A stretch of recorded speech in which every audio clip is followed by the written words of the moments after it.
नमस्कार दोस्तों, आपका हमारे चैनल पर स्वागत है। आज हम आपको हरितालिका तीज की कथा सुनाएंगे। यह हरितालिका व्रत कथा शिव जी ने ही माँ पार्वती को सुनाई थी। शिव भगवान ने इस कथा में माँ पार्वती को उनका पिछला जन्म याद दिलाया था। हे गौरा, पिछले जन्म में तुमने मुझे पाने के लिए छोटी उम्र में कठोर तप और घोर तपस्या की थी। तुमने ना तो कुछ खाया और ना ही पिया, बस हवा और सूखे पत्ते चबाए। जला देने वाली गर्मी हो या कपा देने वाली ठंड, तुम नहीं हटी डटी रही। बारिश में भी तुमने जल नहीं पिया। तुम्हें इस हालात में देखकर तुम्हारे पिता दुखी थे। उनको दुखी देखकर नारद मुनि आए और कहा कि मैं भगवान विष्णु के भेजने पर यहाँ आया हूँ। वह आपकी कन्या की विवाह करना चाहते हैं। इस बारे में आपकी राय जानना चाहता हूँ। नारद जी की बात सुनकर आपके पिता बोले, अगर भगवान विष्णु यह चाहते हैं तो उन्हें कोई आपत्ति नहीं, परंतु जब तुम्हें इस विवाह के बारे में पता चला तो तुम दुखी हो गई। तुम्हारी एक सहेली ने तुम्हारे दुख का कारण पूछा तो तुमने कहा कि मैंने सच्चे मन से भगवान शिव का वरण किया है, किंतु मेरे पिता ने मेरा विवाह विष्णु जी के साथ तय कर दिया है। मैं विचित्र धर्म संकट में हूँ। अब मेरे पास प्राण त्यागने के अलावा कोई और उपाय नहीं बचा।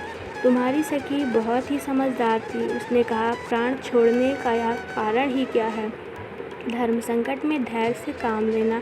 भारतीय नारी के जीवन की सार्थकता इसी में है कि जिसे मन से पति के रूप में एक बार वर्ण कर लिया जाए, जीवन प्रयत्न उसी से निर्वाह करें। मैं तुम्हें गंगोर वन में ले चलती हूँ, जो साधना स्थल भी है, और वहाँ तुम्हारे पिता तुम्हें खोज भी नहीं पाएंगे। मुझे पूर्ण विश्वास है कि ईश्वर अवश्य तुम्हारी सहायता करेंगे। तुम्हें ऐसे ही किया।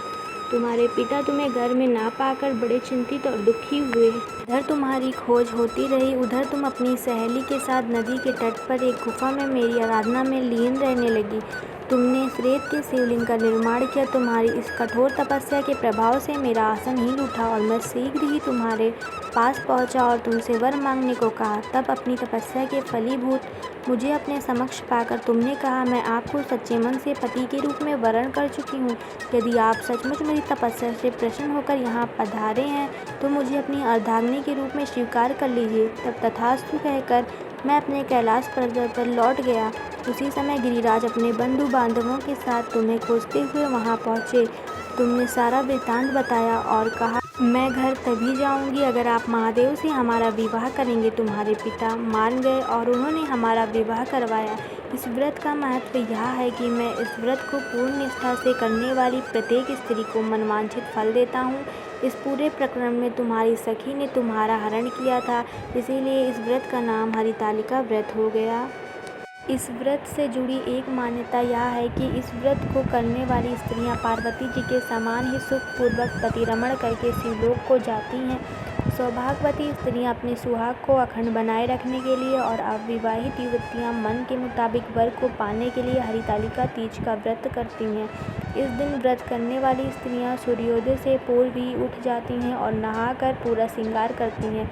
पूजन के लिए केले के पत्तों से मंडप बनाकर गौरी शंकर की प्रतिमा स्थापित की जाती है। इसके साथ पार्वती जी को सुहाग का सारा सामान चढ़ाया जाता है और रात में भजन कीर्तन करते हुए जागरण कर 3 बार आरती की जाती है और शिव पार्वती विवाह कथा सुनाई जाती है। इस व्रत के व्रती को शयन का निषेध है, इसके लिए उसे रात्रि में भजन कीर्तन के साथ रात्रि जागरण करना पड़ता है।